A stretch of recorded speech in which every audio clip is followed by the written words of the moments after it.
అది వ్యవస్థీకృత దోపిడీ. ఓటర్ల జాబితా సవరణ పేరుతో ఈసీ రాజద్రోహం. సమయం వచ్చినప్పుడు ఎవరిని విడిచిపెట్టాం. రాహుల్ గాంధీ, మీ ఆరోపణలపైన డిక్లరేషన్ ఇవ్వండి. కాంగ్రెస్ అగ్రనేతకు ఈసీ సూచన.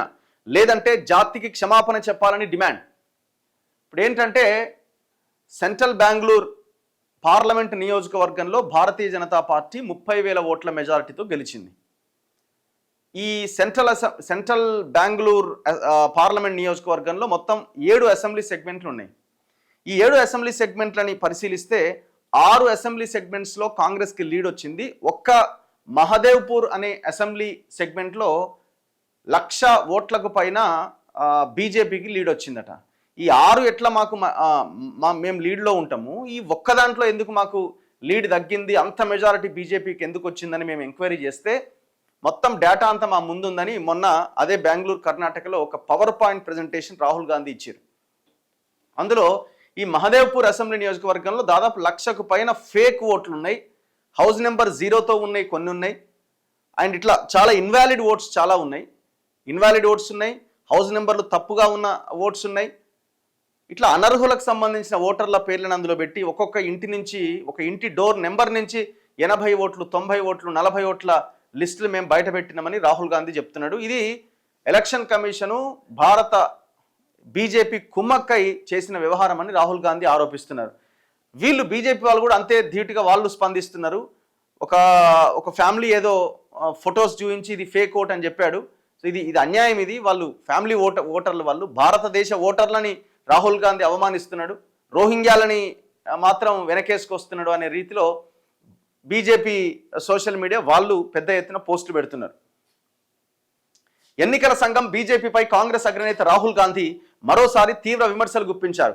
బీహార్లో చేపట్టిన ఓటర్ల జాబితా ప్రత్యేక ముమ్మర సవరణ కార్యక్రమాన్ని వ్యవస్థీకృత ఓట్ల చోరీగా అభివర్ణించారు. ఈ దిశగా ఈసీ చేస్తున్నది రాజద్రోహమని, ఇందుకు పాల్పడుతున్న వారెవరిని సమయం వచ్చినప్పుడు వదిలిపెట్టేది లేదని హెచ్చరించారు. పేదల ఓటు హక్కులను హరించే లక్ష్యంతో ఈసీ బీజేపీతో బహిరంగంగా కుమ్మక్కవుతోందని తీవ్ర ఆరోపణ చేశారు.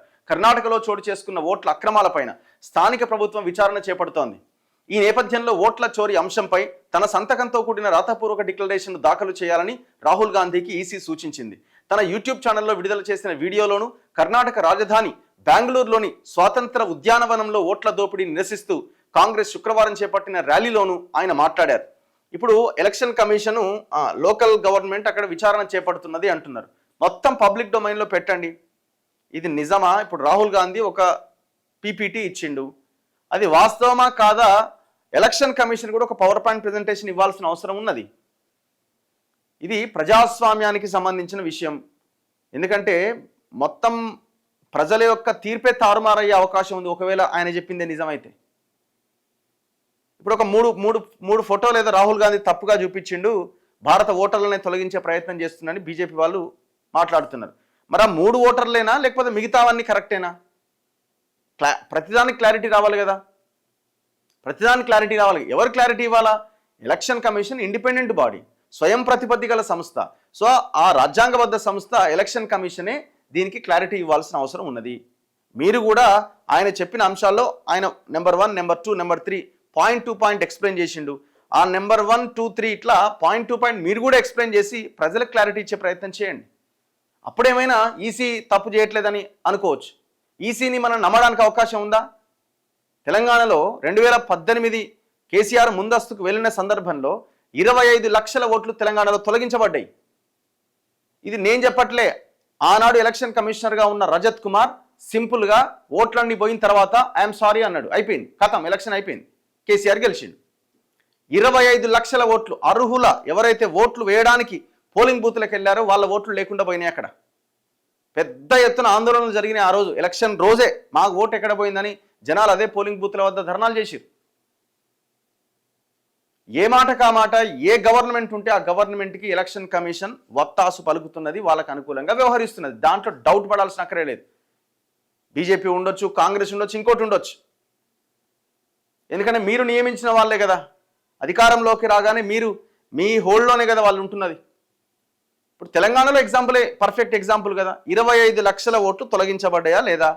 రజత్ కుమార్ సారీ చెప్పిండా లేదా? అయిపోయా, రిజల్ట్ వచ్చే జడ్జిమెంటే వచ్చేసే.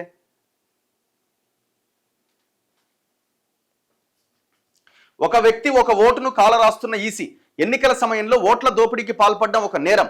మీరు ఈ నేరం నుంచి తప్పించుకోలేరు, డేటాను దాచలేరు. కర్ణాటక ప్రభుత్వం ఈ అక్రమాలపైన విచారణ చేపడుతోంది. రాజ్యాంగ మౌలిక సూత్రాల్లో ఒకటైన ఒక వ్యక్తి ఒక ఓటును ఎన్నికల కమిషన్ కాలరాస్తోంది అని రాహుల్ ర్యాలీలో మాట్లాడుతూ ఆరోపించారు. ఇప్పుడు ఇది దేశవ్యాప్తంగా పెద్ద దుమారం అయిపోయింది. ఈ సందర్భంగా ఆయన మహారాష్ట్ర విధానసభ ఎన్నికల్లో ఓట్ల దందాకు సంబంధించిన సాక్ష్యాలు బయటపెట్టారు. అక్కడ లోక్సభలో ఓటేయని 1 కోటి మంది ఓటర్లు అసెంబ్లీ ఎన్నికల్లో ఓటేశారు. ఇదే తరహా అక్రమాలు కర్ణాటకలోనూ చోటు చేసుకున్నాయి. ఒకే వ్యక్తి కర్ణాటక, ఉత్తరప్రదేశ్లో ఓటు వేసినట్లు తమ అధ్యయనంలో తేలింది. ఇలాంటి ఓట్ల దోపిడీ దేశమంతా విస్తరించింది. ఎన్నికల కమిషన్ 10 ఏళ్ల ఓటర్ల జాబితాకు సంబంధించిన డిజిటల్ పత్రాలు, వీడియో చిత్రాలు బయటపెట్టాలి. ఒకవేళ వారు బయట పెట్టకపోతే బీజేపీ విజయానికి నేరుగా సహకరించినట్లే అని ప్రకటించారు. తన సంతకంతో కూడిన డిక్లరేషన్ను సమర్పించాలి అన్న ఈసీ డిమాండ్ను రాహుల్ గాంధీ తప్పుపట్టారు. రాజ్యాంగాన్ని రక్షిస్తానంటూ పార్లమెంట్లో తాను ప్రతిజ్ఞ చేశానని స్పష్టం చేశారు. మధ్యప్రదేశ్, రాజస్థాన్, బీహార్లలో ఈసీ వెబ్సైట్లు పనిచేయట్లేదు. అందులోని సమాచారంపై ప్రజలు ప్రశ్నించడం మొదలు పెడితే వారి వ్యవస్థ కుప్పగూలుతుందని గ్రహించడమే దానికి కారణం. చోరీ పట్టుకున్నామనే ఎస్ఐఆర్ తీసుకొచ్చారు. మేము ఈసీ చేస్తున్న చోరీని పట్టుకున్నాం, అది తెలుసు కాబట్టే ఈసీ బీహార్లో ఎస్ఐఆర్ను తీసుకొచ్చింది. ఎన్నికలను ప్రభావితం చేసేందుకు ఈసీ, బీజేపీ కుమ్మక్కయ్యాయి. దేశంలోని వివిధ నియోజకవర్గాల్లో జరిగిన ఓట్ల చోరీ పైన కాంగ్రెస్ చేసిన దర్యాప్తుపై యూట్యూబ్ వీడియోలు వివరించారు. ఎస్ఐఆర్ కార్యక్రమంలో ఈసీ తీరు రాజద్రోహం. మా సమయం వచ్చినప్పుడు వాళ్ళను ఖచ్చితంగా పట్టుకుంటాం, ఎవరిని విడిచిపెట్టమని రాహుల్ గాంధీ హెచ్చరించారు. సోమవారం ఢిల్లీలో ర్యాలీ అట. ఈసీ ఏమంటుంది? సంతకం చేయకపోతే విశ్వాసం లేనట్టే. తన ఆరోపణల మేరకు ఓటర్ల జాబితాలో చోటు చేసుకున్న అక్రమ చేరికలు, తొలగింపుల వివరాలను తమకు అందజేయాలని కాంగ్రెస్ అగ్రనేత రాహుల్ గాంధీని ఎన్నికల కమిషన్ కోరింది. ఓట్ల చోరీ విశ్లేషణ వాస్తవమని భావిస్తే తన సంతకంతో కూడిన డిక్లరేషన్ను దాఖలు చేయాలని సూచించింది. ఈ మేరకు ఈసీ వర్గాలు వెల్లడించాయి. డిక్లరేషన్ సమర్పించని పక్షంలో ఆయన జాతికి క్షమాపణ చెప్పాలి.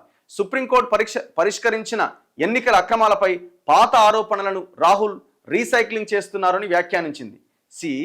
మీరు కూడా ఒక పవర్ పాయింట్ ప్రజెంటేషన్ ఇస్తే తప్పేంది?